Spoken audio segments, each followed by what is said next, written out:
Hi, welcome back. This race coordinator tutorial is going to talk about the wizards and what they're used for, how they work.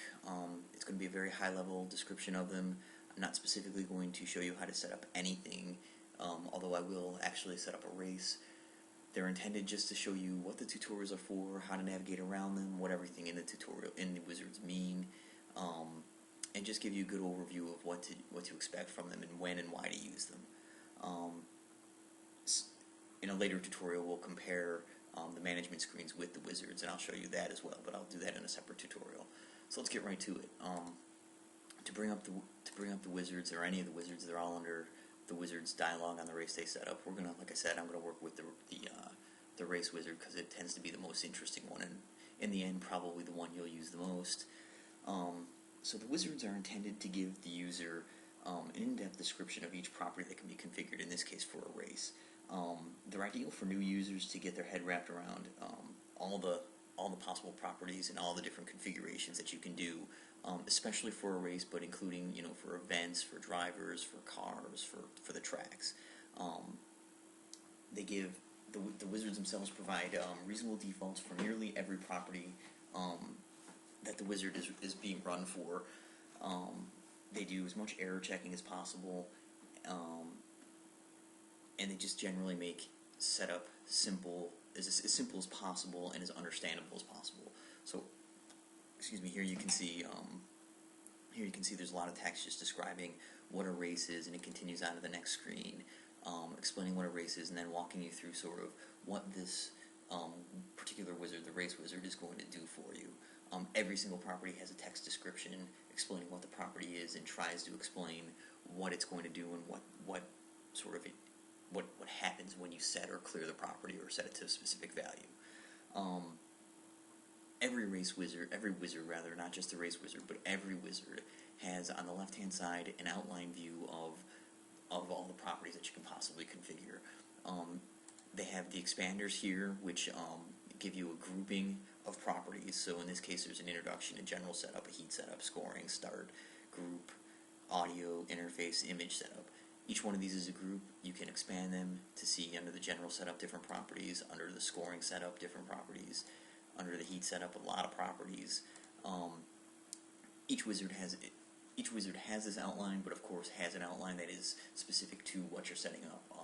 They may have more or less groupings, property groupings. They're obviously going to have different properties under the groups.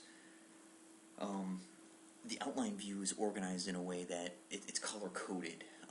So the first color you're going to notice is blue.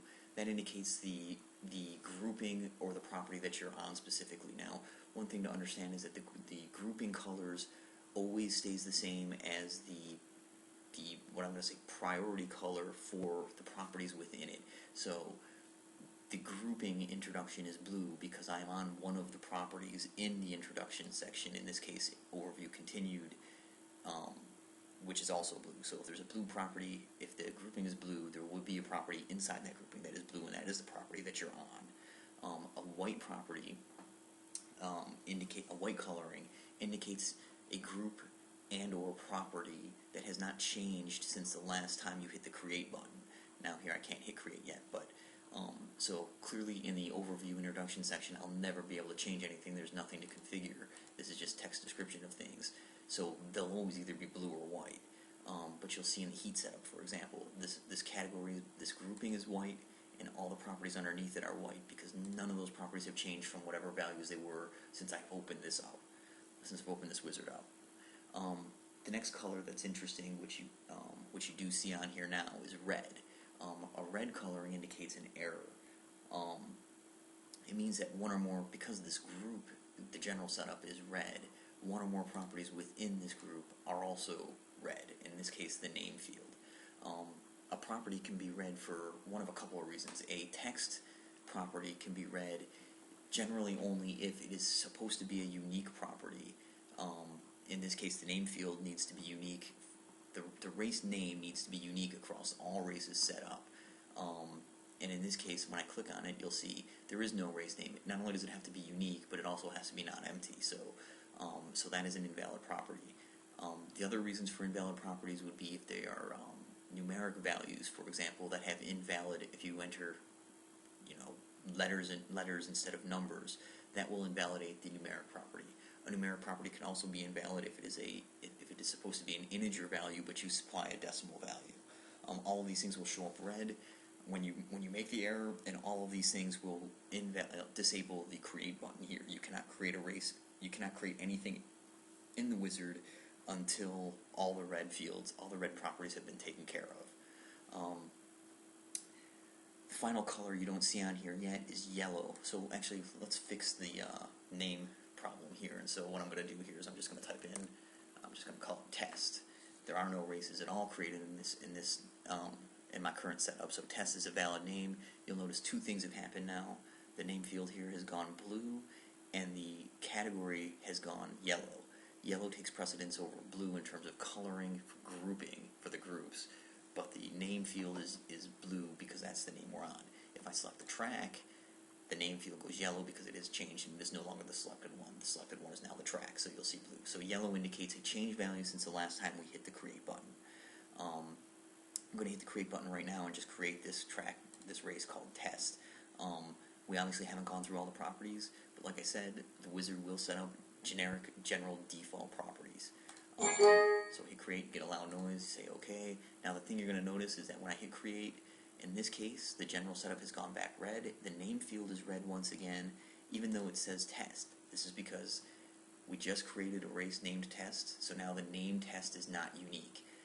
It's an important thing to understand is that when you create things in the wizard, when you hit that create button, it creates an instant, it creates in this case a race, or if you were in the driver wizard or car wizard, it creates a driver, car, whatever you're creating, but leaves all of the properties set exactly the way you left them when you hit create.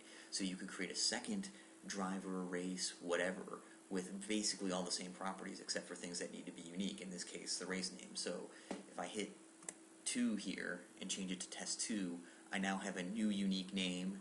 The name is still blue because it's a selected one, but it is no longer red. The general setup goes yellow because it's yellow, and once again if I select here it's yellow. And you'll notice I can now hit the create button again because it's a unique name. I'm not actually going to create this race, but that was a mouthful. So the only other thing I wanted to show you real quick in this wizard is I wanted to show you how to navigate through basically the wizard itself. So let's go back to how it originally opened up. It opened up like this. It always opens up in the first property. In this case, it's usually an introduction. We have two ways of navigating through this wizard. We can either use the bottom next and back buttons to go through these sequentially. If you want to reread something, you can always go back. I mean, it's no big deal. It's not anything special. As you go through next, it'll expand and contract the tabs, the groupings that you're on over here, so only the group that you're on will be open. That's if you're using these, otherwise it does not do that. So you'll see I'm advancing through. You'll see the blue one changing as I march through the different properties. The properties are generally laid out in a way that is kind of cohesive in terms of importance to set things up and in terms of things that make sense together. So for example, up here you're going to see rotations and then rotations continued. This is a big long description of all the different heat rotations that Race Coordinator supports. It carries over into the next screen with more descriptions, and then finally the radio buttons to select them and add additional boxes for things like if you're going to do a custom round robin or a custom rotation, if you're going to use custom rotation files. Again, we'll get into the details of all of those things later, but that's it. If you know what you're looking for in terms of what you want to do, you don't have to hit next and back. You can also do what I did at the beginning when I started this, and that's just select things and jump around. Change the track name to whatever you want, come down to audio setup, change whatever you want, go to image setup, change whatever you want. Again, all these things have nice little defaults, like this red flag is a nice red flag, blah, blah, blah. That's all I wanted to show you for right now for the Race Wizards. One last thing, if you try to close it when you have something that's yellow, it will bring up a message saying, do you want to discard changes you've made? If I say no, I come right back and I can continue. If I say yes, I lose any of the changes I made. It does not create a race. And as you can see here on the main screen, here's that test race that I created. Again, you don't know what the test race is. We'll talk about that in the next, when we talk about the management screens, just because we'll go into exactly why we're in those screens and what we're doing in there. Thanks a lot, and I hope that was at least somewhat helpful.